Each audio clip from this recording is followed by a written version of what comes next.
It had worked countless times before with predictable success.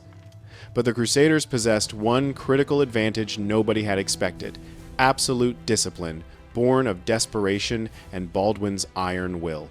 Not a single knight broke formation, despite every warrior instinct screaming to chase fleeing enemies. The infantry held their ground like bronze statues. The feigned retreat terror of battlefield tactics across the east had failed completely for the first time. Saladin watched from his command position on a nearby hill, carefully counting Crusader casualties, measuring their formation cohesion with a general's calculating eye. His mental arithmetic was precise and deeply troubling. Traditional Islamic tactics weren't working at all. The Iron Hedgehog was proving impervious to every standard approach in his extensive playbook. What followed next would shatter everything Saladin thought he understood about Crusader capabilities. Instead of waiting passively for the next assault, Baldwin ordered something unprecedented in defensive warfare. The entire formation began advancing across the plain. Not charging wildly, but advancing. Step by synchronized step, the Iron Hedgehog rolled forward with mechanical precision.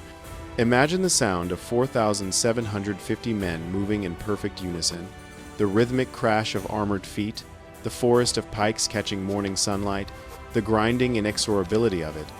The psychological impact on Muslim morale was devastating to witness. Cavalry trained for fluid mobility and hit-and-run tactics faced an advancing fortress of steel and determination that wouldn't stop. Then Saladin gave the order that would transform disciplined advance into absolute chaos. Full assault, all cavalry divisions, now. Saladin's command echoed across the Muslim lines like thunder. 8,000 horsemen surged forward simultaneously in the largest cavalry charge of the entire Third Crusade era. The ground shook with such violence that men inside Belvoir Castle later swore under oath that the stone walls trembled. The sensory overload was overwhelming beyond description.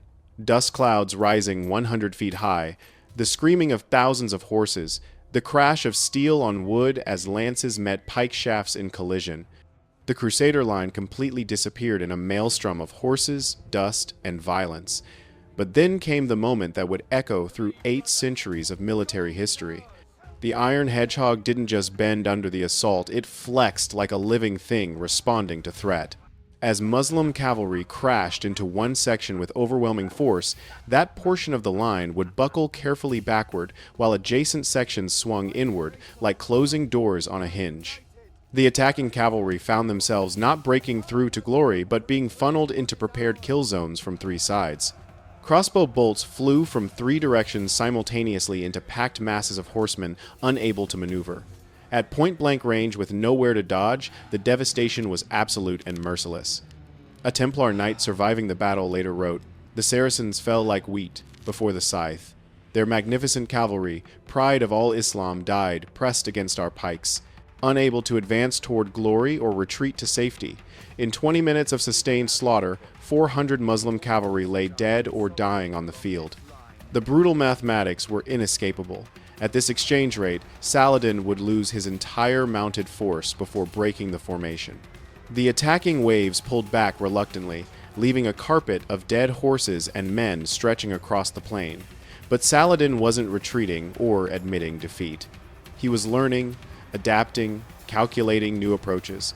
The next assault combined every Turkish tactical trick perfected over centuries. 2,000 light cavalry attacked in coordinated waves, each group feigning retreat after minimal contact. They wheeled, charged from unexpected angles, tried desperately to draw out impetuous individual knights. Mounted archers galloped past at just 30 yards distance, each rider loosing 6 arrows in as many seconds before wheeling away to safety. What happened next defied all tactical logic and Islamic military doctrine. The Crusader infantry began shooting back with devastating accuracy. Hidden among the pikemen were Genoese crossbowmen, Europe's absolute finest marksmen, hired at enormous cost. As Turkish cavalry swept past thinking themselves safe at galloping speed, crossbow bolts found gaps in their lighter armor with lethal precision. This single tactical decision would determine whether Christianity survived in the East. Baldwin, despite barely remaining conscious from pain and exhaustion, had distributed his precious missile troops throughout the formation rather than concentrating them in one place. Every section of the Iron Hedgehog could defend itself against horse archers independently. The feigned retreats escalated in desperation. Groups of 50 to 100 cavalry would charge directly at one specific spot, break away at the last possible second, wheel around attempting to draw pursuit into ambush. The discipline required to resist was superhuman. Young knights watching enemies flee gripped their reins until knuckles went white, but the formation held through sheer willpower. In this phase alone, Crusader crossbowmen expended 8,000 bolts. Each bolt represented a potential kill at close range. Muslim casualties mounted steadily, while Crusader losses remained miraculously minimal. The Iron Hedgehog was systematically bleeding Saladin's army white. But the real test was only beginning. Frustrated by completely failed cavalry charges, Muslim commanders ordered their infantry forward, supported by dismounted elite knights. Now, the battle transformed into grinding melee combat, the one thing the outnumbered Crusaders absolutely couldn't afford. Individual combat erupted all along the defensive line. A Hospitaller sergeant held his section with 3 arrows protruding from his mail, refusing to fall. A Muslim emir died trying to break through to Baldwin's royal banner, cut down by an anonymous spearman. The Latin chronicles preserve names lost to history. Brother William, who held a critical gap alone for minutes. Sergeant Garcia, who killed 6 attackers before finally falling. But then the Crusaders revealed their formation's hidden capability. The Iron Hedgehog had one more devastating secret. It could attack.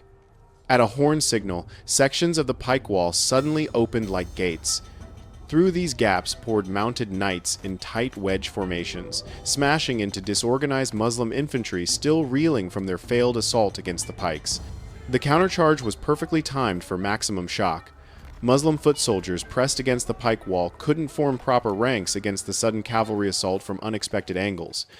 Knights carved bloody paths through packed enemies before wheeling back through the same gaps they'd exited. The formation sealed behind them instantly, like water closing. 400 more Muslim dead in 5 minutes of systematic butchery. But Saladin had witnessed similar tactics before. At Mongisard in 1177, young Baldwin had used comparable maneuvers. The Sultan prepared his calculated response based on that painful lesson. Every archer, maximum rate of fire. Saladin's command unleashed literal hell on earth. 12,000 mounted archers began circling the Crusader formation at varying distances, each man loosing arrows as fast as he could, knock them to his bowstring. 30,000 arrows per minute, a steel rain that turned the sky dark as dusk. The Crusader shield wall transformed into a turtle shell, each man covering himself and his neighbor as arrows fell like judgment. Arrows struck with such density that shields resembled porcupines within minutes, but mathematics was about to collide with medieval courage in the cruelest way. Even with shields raised in desperation, gaps existed. Necks, legs, sword, arms exposed. Men began falling to the unstoppable barrage. A wounded knight later described the experience in vivid detail. The arrows fell like hail in the worst storm. You couldn't see the sun through their flight. Men prayed aloud, thinking the final day had come. My shield carried 18 shafts when the storm finally ended. But the Crusaders had prepared for this apocalyptic scenario too. Pavise shields' massive rectangular barriers normally used in siege warfare had been distributed strategically throughout the formation. These created sheltered spaces where wounded could be dragged to safety, where crossbowmen could reload without exposure. What Saladin witnessed next from his hill made him fundamentally reconsider everything. Despite the arrow storm, despite mounting casualties, despite every reason to break, the Iron Hedgehog continued its inexorable advance, step by step, leaving dead and wounded in its wake, but never breaking formation integrity. The psychological impact on Muslim morale was devastating beyond any physical wounds. Then came the order that shocked both armies into stunned silence. From his command hill, Saladin performed the brutal calculation that marked him as history's greatest Islamic general. His army had lost 2,000 dead against 180 Crusaders. The exchange rate was catastrophically unsustainable. Worse, his army's morale was visibly cracking. Warriors who'd conquered from Egypt to Syria were being systematically destroyed by a force they outnumbered 40 to 1. "Signal the withdrawal," Saladin commanded quietly. His emirs protested in disbelief. They still possessed overwhelming numerical superiority. But Saladin saw what they couldn't. The Iron Hedgehog could eventually be defeated, but at what unacceptable cost? Lose 10,000 elite troops to kill 750? Such a victory would be militarily meaningless, strategically catastrophic. The withdrawal was masterful, controlled, preserving face while conserving force. Muslim cavalry pulled back in disciplined stages, maintaining arrow harassment to prevent any Crusader pursuit. Infantry formed protective rear guard while the baggage train retreated systematically. As Muslim horns sounded the retreat, the Crusaders had achieved the tactically impossible. But their miraculous victory carried poisonous seeds of strategic catastrophe. Baldwin ordered, "Hold position, no pursuit." The exhausted Crusaders watched their tormentors retreat, too tired even to cheer victory. Knights collapsed where they stood. Infantry leaned on blood-slicked pikes. The Iron Hedgehog finally dissolved into exhausted humanity. The immediate toll was staggering beyond medieval norms. 2,000 Muslim dead carpeted the battlefield. Mamluks, regular cavalry, volunteer jihadis. The Crusaders had lost 180 dead, 400 wounded. By any medieval standard, the casualty ratio was impossible. Battles this lopsided happened only in chronicles written decades later, growing fantastically in the telling, but this was documented reality. Baldwin had to be carried from the field on a litter, his body finally surrendering completely to exhaustion and advancing disease. But in winning this miraculous battle, the Crusaders had sealed their ultimate doom. The victory at Belvoir revealed a fatal strategic trap that would destroy the Kingdom of Jerusalem. Baldwin had proven that concentrated Crusader forces using revolutionary tactics could defeat vastly larger Muslim armies. But concentration meant stripping garrisons bare, leaving entire territories defenseless against raiders and economic destruction. You're witnessing the birth of economic warfare in its medieval form. Saladin had discovered the kingdom's Achilles heel with perfect clarity. It didn't matter if Crusaders won every pitched battle if they had no functioning economy to sustain their expensive castles and knights.